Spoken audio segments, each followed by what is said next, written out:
สู้ស្ដីអ្នកនរគ្នាឥឡូវនេះដែរខ្ញុំកំពុងនៅផ្សាររៀបត្រីភ្នំពេញហើយនេះល្ងាចនេះគឺ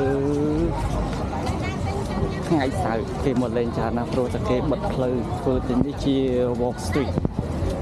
នៅទីនេះមនុស្សច្រើនណាស់នៅខាងមុខខ្ញុំនោះមនុស្សច្រើនអូយធ្វើដូចជាណែលុយទឹកចឹងឥឡូវនេះដែរគឺយើងដើរមើលគេលក់របស់របរតាមនេះហូបមើលមានអីខ្លះអូនេះអ្នកថតទៀតនេះចង់បាយឆាក៏មានស្អីក៏មានច្រើនណាស់នៅទីនេះហើយជំរឿថានៅពេលល្ងាចឡើងមានអីខ្លះដែរចាំជួបគ្នានៅពេលល្ងាចយ៉ាងប្រលប់ជាងនឹងទៅទៀត